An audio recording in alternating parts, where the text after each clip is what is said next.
En el cuarto año de nuestro matrimonio, descubrí que mi esposa me había sido infiel.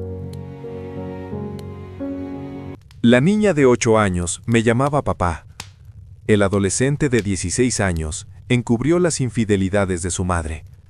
Cuando descubrí que faltaban 47,000 euros de nuestros ahorros y sus correos secretos que abarcaban 2 años, supe que quedarme me mataría. Así que desaparecí sin decir palabra. Me llamo Santiago Morales. Tengo 44 años y trabajo como consultor de logística para empresas manufactureras distribuidas por toda Andalucía y Castilla. Es un trabajo sólido y confiable que paga bien, pero significa que estoy en la carretera 3, a veces 4 días a la semana, visitando clientes en Sevilla, Granada, Toledo, revisando sus necesidades de inventario, negociando contratos, cerrando tratos. Llevo haciéndolo casi 2 décadas. He construido una reputación de fiabilidad y resultados. Soy bueno en lo que hago. Muy bueno. Conocí a Isabel en una gala benéfica en Madrid en el otoño de 2013. El evento era uno de esos asuntos corporativos donde las empresas locales pretenden preocuparse por causas comunitarias mientras hacen networking. No estaba particularmente interesado en estar allí, pero mi compañía había comprado una mesa, así que aparecí. Fue entonces cuando la vi junto a la mesa de subasta silenciosa, su cabello oscuro recogido en una cola de caballo suelta, vistiendo un vestido color burdeos que parecía brillar bajo las luces del salón. Tenía 2 niños con ella, una pequeña, quizás de 3 años, aferrándose a su mano y mirando todo con ojos muy abiertos, y un preadolescente encorvado a su lado, luciendo completamente aburrido y molesto. Me acerqué, hice algo de conversación trivial sobre los artículos de la subasta y en minutos estábamos sumidos en una conversación profunda. Su nombre era Isabel, 36 años en ese momento y trabajaba en marketing para una empresa regional de salud. Era madre soltera, haciéndolo todo por su cuenta. El padre de los niños había sido poco fiable desde el principio, más ausente que presente, eventualmente desapareciendo por completo aproximadamente 1 año antes de que nos conociéramos. No lo dijo con amargura, simplemente lo afirmó como un hecho, como si hacía tiempo hubiera hecho las paces con hacer todo sola. Me sentí atraído por ella inmediatamente, no solo por su apariencia, aunque era hermosa, sino por su fortaleza, la forma en que equilibraba carrera e hijos sin quejarse, la forma en que reía fácilmente a pesar de cargar tanto peso. Intercambiamos números esa noche, y en 2 semanas estábamos saliendo. En 6 meses éramos inseparables. Luna, la pequeña que había tenido 3 años cuando nos conocimos, se encariñó de inmediato conmigo. Corría hacia la puerta cuando yo llegaba, brazos extendidos, chillando «Santi» en esa preciosa vocecita que derretía mi corazón cada vez. La levantaba, la hacía girar, y ella se reía como si acabara de hacer magia. Marco, sin embargo, era una historia diferente. Incluso a los 11 años, me observaba con sospecha, como si fuera algún intruso tratando de reemplazar a alguien que apenas recordaba, pero que aún así me resentía por no serlo. Me dije que se ablandaría eventualmente. Los niños necesitan tiempo, ¿verdad? Nos casamos en una ceremonia pequeña en la primavera de 2014. Solo familia y algunos amigos cercanos. Me mudé a su casa en las afueras de Madrid, un modesto chalet de 3 habitaciones con un jardín trasero que necesitaba desesperadamente trabajo. No me importó. Me lancé a ser el esposo que ella merecía y la figura paterna que esos niños necesitaban. Entrenaba al equipo de fútbol de Luna los sábados por la mañana. Ayudaba a Marcos con sus deberes de álgebra, incluso cuando ponía los ojos en blanco y rosplaba ante cada explicación que le daba. Me aseguraba de que Isabel tuviera todo lo que necesitaba para seguir prosperando en su carrera. Durante los primeros años se sintió bien, se sintió correcto. Pensé que estábamos construyendo algo sólido, algo que duraría. Pero a finales de 2017, las cosas empezaron a cambiar. Sutil al principio, luego innegable. Para finales de 2017, la mujer con la que me casé empezó a sentirse como una extraña viviendo en mi casa. El horario de trabajo de Isabel se volvió cada vez más errático, impredecible de maneras que no cuadraban sin importar cuánto intentara darle sentido. Salía para la oficina a las 7 de la mañana y no regresaba hasta las 9 o 10 de la noche, a veces incluso más tarde. Cuando le preguntaba sobre su día, me daba respuestas vagas sobre reuniones con clientes y plazos de proyectos, sus ojos nunca encontrando realmente los míos. Es solo un trimestre muy exigente, decía Isabel, su voz cansada pero desdeñosa. Una vez que lancemos esta campaña, las cosas se calmarán. Pero las cosas nunca se calmaban, si acaso empeoraban. Yo mismo viajaba mucho durante este periodo, visitando plantas manufactureras en Sevilla, Bilbao, Valencia, a veces quedándome a dormir cuando las reuniones se alargaban. Llamaba a casa por las tardes, queriendo escuchar su voz, sentirme conectado a pesar de la distancia. Más a menudo que no, ella no contestaba. Cuando finalmente devolvía la llamada horas después, decía que había estado en una reunión, su teléfono en silencio, demasiado ocupada para revisarlo. La intimidad entre nosotros se secó completamente. Pasamos de hacer el amor regularmente a quizás una vez al mes, y aún entonces se sentía mecánico, como si solo estuviera cumpliendo el trámite para evitar que yo hiciera preguntas. Cuando intentaba iniciar algo, alegaba agotamiento, dolores de cabeza, estrés del trabajo. Intenté ser comprensivo. Me dije que las carreras a veces demandan todo lo que tienes y no queda nada para nada más. Pero en el fondo sabía que algo estaba mal. Podía sentirlo en mis entrañas. Ese sistema de advertencia instintivo que los hombres ignoran bajo su propio riesgo. Los niños también lo notaron, especialmente Luna. Tenía 7 años para entonces, suficientemente mayor para percibir la tensión, incluso si no podía articularla. Se subía a mi regazo mientras veía la televisión y preguntaba, ¿por qué mamá siempre está afuera, Santi? Sus grandes ojos marrones escudriñaban mi rostro buscando respuestas que yo no tenía.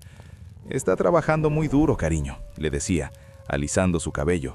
Está haciendo cosas importantes. Marcos, por otro lado, parecía casi complacido por la distancia entre Isabel y yo. Sonreía cuando ella pasaba junto a mí sin decir palabra, o cuando tomaba una llamada y desaparecía en el dormitorio durante 1 hora. A los 15 años se había vuelto más hostil hacia mí, más abiertamente irrespetuoso. Cuando intentaba hacer cumplir cualquier tipo de regla doméstica, como toques de queda o límites en el tiempo de videojuegos, me respondía bruscamente, «Tú no eres mi padre», su voz goteando desprecio. «Sé que no soy tu padre, Marcos», respondí, manteniendo mi voz nivelada, «pero soy un adulto en esta casa y mostrarás respeto». Se reía, un sonido cruel que me recordaba cuánto resentía mi presencia. Isabel nunca me respaldaba en estos momentos, o ignoraba las confrontaciones por completo, o me decía en privado que estaba siendo demasiado duro con él, que solo estaba pasando por una fase. Una tarde de viernes en diciembre llegué a casa temprano de un viaje a Córdoba. Mi última reunión había sido cancelada, y conduje directo, ansioso por sorprender a Isabel, quizás llevarla a cenar e intentar reconectar. Cuando entré al garaje a las 6:30, su coche ya estaba allí, lo cual me sorprendía ya que había estado llegando tan tarde. Entré por el garaje llamándola. «Isabel, oye, llegué temprano». Sin respuesta. La casa estaba en silencio, excepto por el sonido del televisor en la sala, donde Marcos estaba desparramado en el sofá, sus ojos pegados a algún videojuego violento. Apenas me miró cuando pasé. «¿Dónde está tu madre?», le pregunté. Marcos se encogió de hombros sin apartar la mirada de la pantalla. «Arriba, otra vez al teléfono». Subí las escaleras, mis pasos pesados sobre los escalones alfombrados. Podía escuchar su voz viniendo de nuestro dormitorio, baja e íntima, el tipo de tono que no usas para llamadas de trabajo. Me detuve afuera de la puerta, mi mano en el pomo, y escuché. «Yo también te extraño», decía Isabel, su voz suave, casi tierna. Lo sé que es difícil, pero tenemos que tener cuidado». Mi sangre se heló, me quedé allí frisado, cada instinto gritándome que atravesara esa puerta y exigiera respuestas. Pero algo me detuvo. Quizás no estaba listo para enfrentarlo todavía. Quizás necesitaba más pruebas antes de destrozar todo. Me di la vuelta y bajé las escaleras, mi corazón latiendo en mi pecho, mi mente corriendo con pensamientos que no quería pensar. Ese fue el momento en que todo cambió. Pasé todo ese fin de semana en una niebla, mi mente reproduciendo esa conversación telefónica una y otra vez. «Yo también te extraño, tenemos que tener cuidado».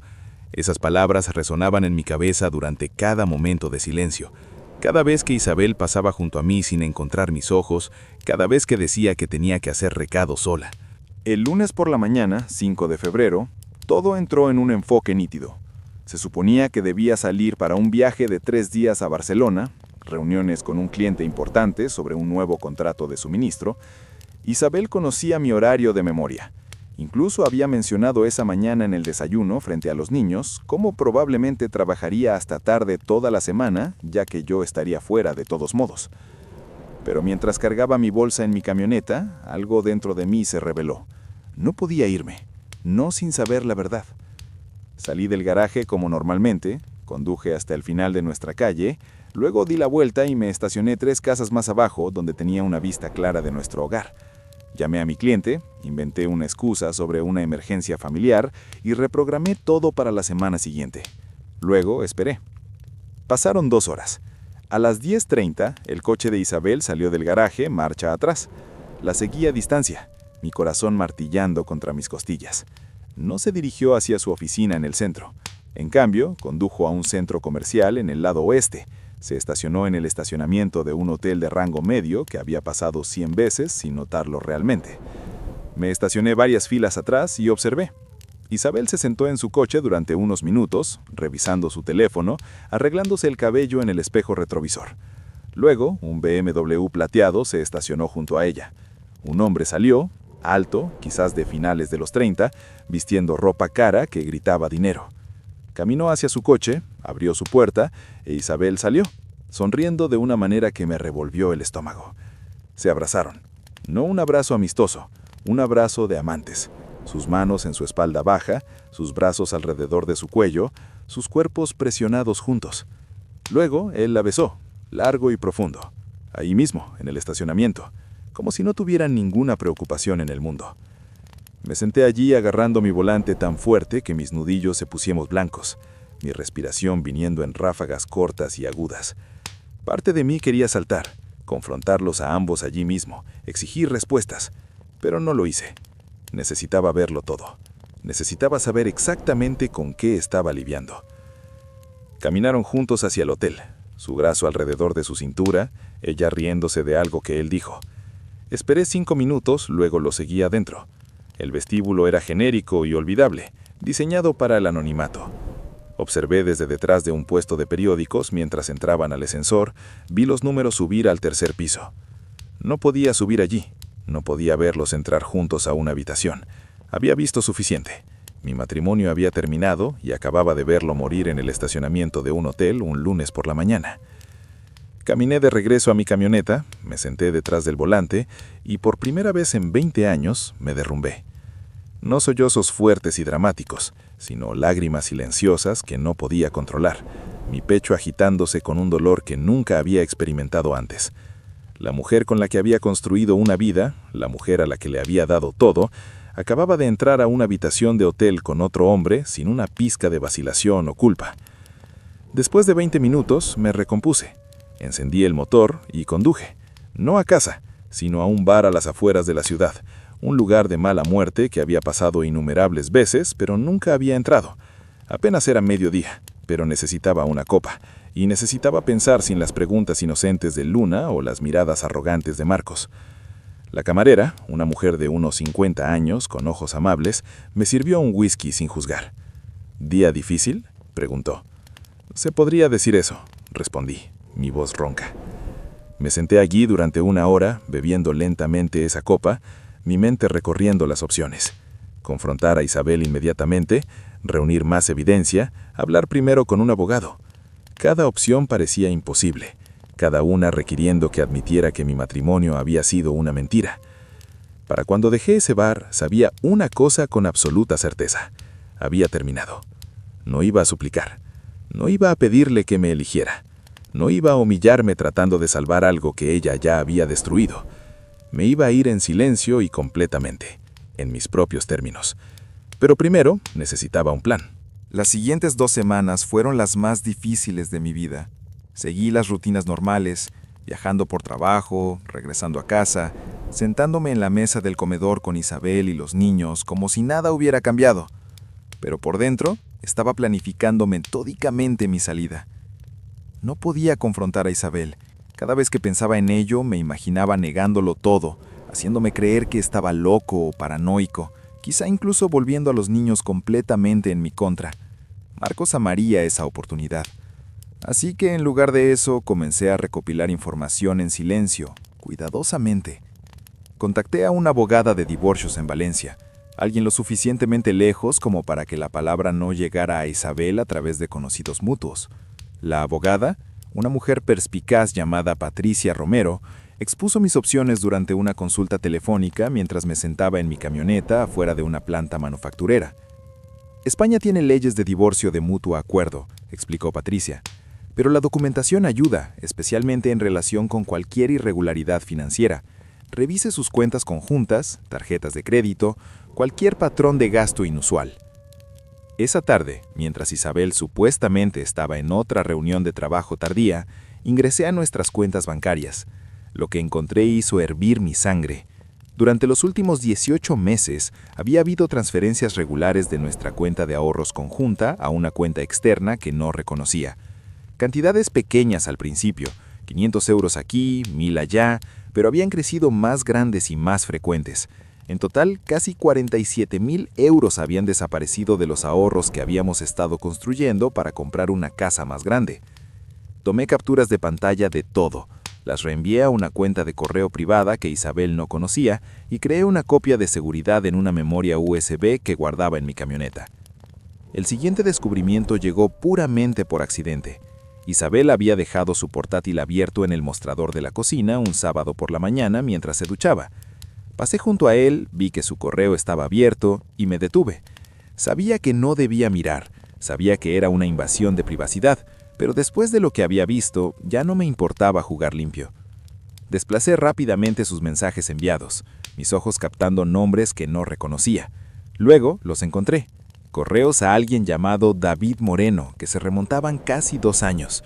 Los primeros eran profesionales, discutiendo una colaboración de marketing entre sus empresas, pero rápidamente se volvieron personales, luego íntimos, luego explícitos. Mis manos temblaban mientras leía mensaje tras mensaje detallando su aventura, sus encuentros en hoteles, sus planes de eventualmente estar juntos una vez que el momento fuera correcto. En un correo de hacía 3 meses, Isabel había escrito: «Sé que debería sentirme culpable por Santiago, pero honestamente es tan despistado. Viaja panto que apenas nota que me he ido. Es un buen padrastro para los niños, se lo concedo, pero nunca sentí la pasión con él que siento contigo». Escuché el agua de la ducha cerrarse arriba. Rápidamente reenvié una docena de los correos más condenatorios a mi cuenta privada.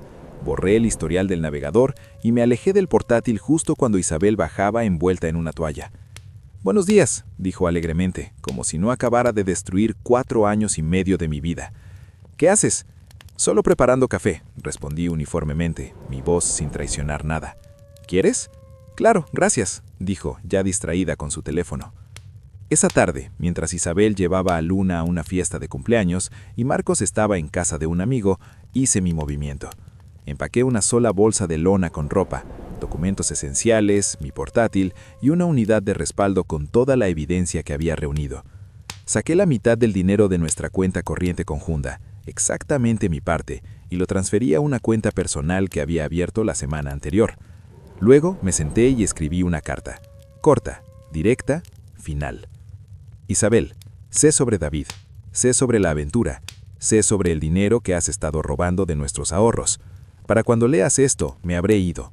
Mi abogada se pondrá en contacto respecto a los procedimientos de divorcio. No intentes contactarme. Hemos terminado. Coloqué la carta en la mesa de la cocina junto a mis llaves de la casa y mi anillo de bodas. Luego salí por la puerta, subí a mi camioneta y me alejé del único hogar que había conocido durante 4 años y medio.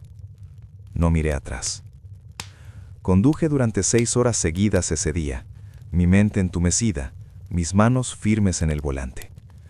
Al principio no tenía un destino, solo sabía que necesitaba distancia entre yo y esa casa, esa vida, esa traición. En algún lugar cerca de la frontera con Castilla y León, me detuve en un área de descanso y finalmente me permití sentir el peso completo de lo que había hecho. Me había ido. Realmente me había ido. Después de 4 años y medio de intentar ser el hombre que Isabel y esos niños necesitaban, me había marchado. Parte de mí se sentía como un fracaso, como si debiera haber luchado más duro, exigido respuestas, hecho que eligiera. Pero una parte más profunda y sabia de mí conocía la verdad. Ella ya había elegido mucho antes de que yo descubriera su secreto. Mi teléfono había estado zumbando sin parar desde que me fui. 23 llamadas perdidas de Isabel, 17 mensajes de texto que no me molesté en leer y 3 mensajes de voz que eliminé sin escuchar. No había nada que pudiera decir que cambiara lo que yo sabía, nada que me haría dar la vuelta. Pero entonces vi un mensaje de texto de Luna. Santi, ¿dónde estás? Mami está llorando y Marcos dice que nunca vas a volver. Por favor, ven a casa. Ese casi me rompió. Me senté en mi camioneta en esa área de descanso, mirando esas palabras de una niña de 8 años que no entendía por qué la única figura paterna que realmente había conocido había desaparecido sin decir adiós. Pero no podía volver. No por ella, no por nadie. Me perdería completamente si me quedaba. Escribí una respuesta cuidadosamente. Lo siento, cariño. Te quiero mucho, pero no puedo volver. Pórtate bien para tu mamá. Eres la niña más dulce del mundo. Luego bloqueé el número de Isabel. Frío, tal vez, pero necesario.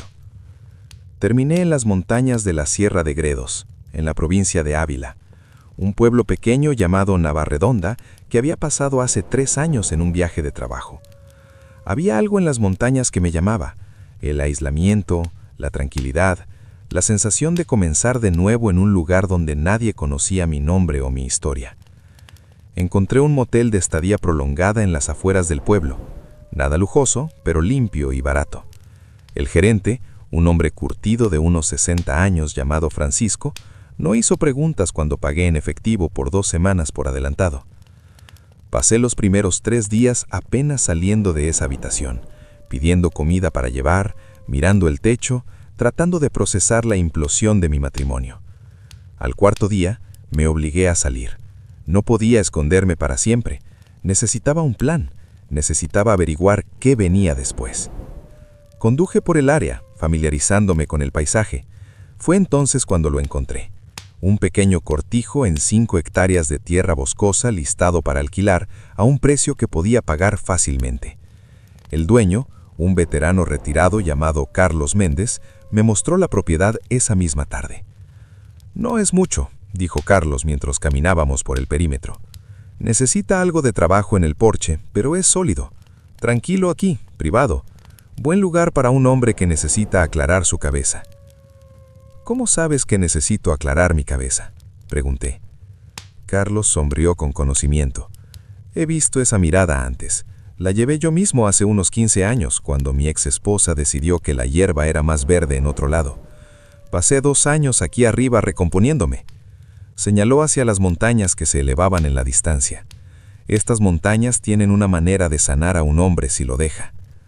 Tomé el lugar en ese momento. Firmé un contrato mes a mes y me mudé al día siguiente. Era escaso, solo lo básico, pero era mío. Sin recuerdos de Isabel, sin recordatorios de la vida que intenté construir, sin fantasmas acechando en las esquinas. Durante las siguientes 2 semanas establecí una rutina. En las mañanas me despertaba temprano, hacía café en la estufa pequeña y me sentaba en el porche viendo salir el sol sobre la línea de la cresta.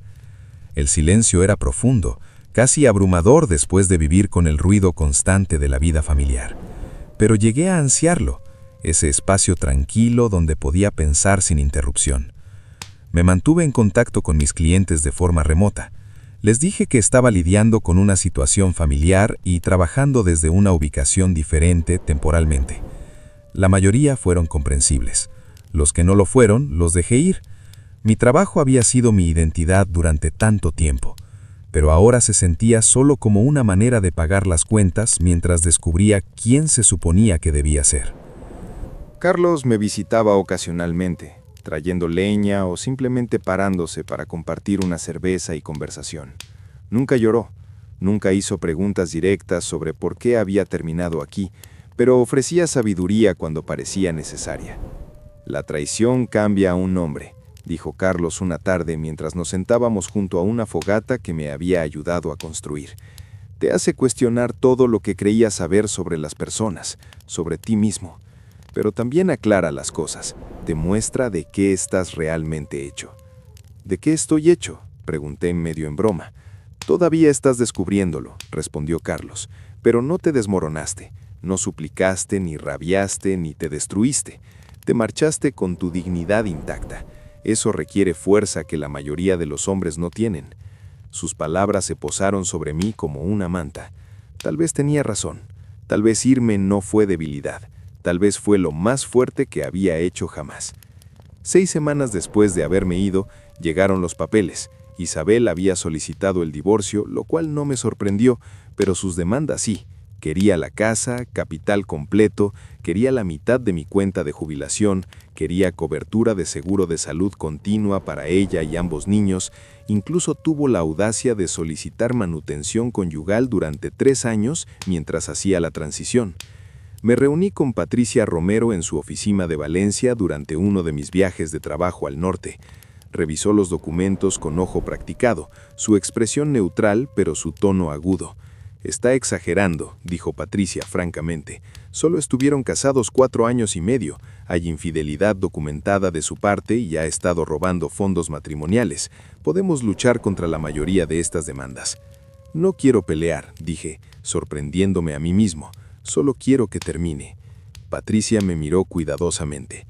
«Entiendo el deseo de cierre, Santiago, pero no dejes que se aproveche de tu agotamiento. Tienes derechos aquí». Negociamos durante semanas. Acepté dejar que Isabel se quedara con la casa, ya que había sido suya antes de casarnos. Acepté cubrir el seguro de salud de los niños por otro año, aunque no eran biológicamente míos. Pero luché contra ella en la manutención conyugal, en las cuentas de jubilación, en todo lo demás. A principios de abril llegamos a un acuerdo que se sentía tan justo como cualquier cosa podía en esta situación. El divorcio sería final en 60 días.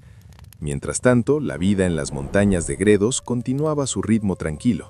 Había comenzado a hacer senderismo por los senderos locales, empujándome físicamente de maneras que no había hecho en años. El esfuerzo ayudaba a aclarar la mente, me ayudaba a dormir por las noches cuando los pensamientos no dejaban de dar vueltas. Conocí a otros excursionistas ocasionalmente, intercambiaba cortesías, pero en su mayoría me mantenía para mí mismo.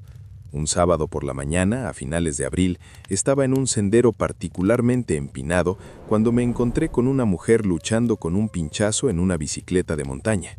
Tenía quizás 35 años, complexión atlética, maldiciendo creativamente al neumático obstinado. «¿Necesitas ayuda?», grité. Levantó la vista, el alivio inundando su rostro. «No diría que no. Esta cosa ha estado peleando conmigo durante 20 minutos». Me agaché y la ayudé a liberar el neumático, nuestra conversación fluyendo fácilmente mientras trabajábamos. Su nombre era Amanda. Se había mudado al área hacía 1 año desde Barcelona, escapando de su propio divorcio desordenado y comenzando de nuevo. «Algo sobre estas montañas», dijo Amanda mientras terminábamos. «Te dan espacio para respirar, ¿sabes?» «Sí», concordé. «Sé exactamente lo que quieres decir». Terminamos haciendo senderismo juntos ese día, hablando sobre nuestras vidas, nuestros errores, nuestras esperanzas para lo que viniera después. No era romántico, no era nada más que 2 personas que entendían lo que significaba reconstruir desde las ruinas. Pero se sintió bien conectar con alguien, recordar que no todos eran mentirosos o traidores. Durante las siguientes semanas, Amanda y yo nos hicimos amigos. Nos encontrábamos para hacer senderismo, tomábamos café en la cafetería local, compartíamos historias sobre nuestros respectivos desastres. Ella nunca presionó por más, parecía entender que yo no estaba listo para nada más que amistad, y aprecié eso más de lo que podía expresar. Casi 2 años habían pasado desde que me fui silenciosamente después de descubrir la aventura de mi esposa después de 4 años y medio de matrimonio.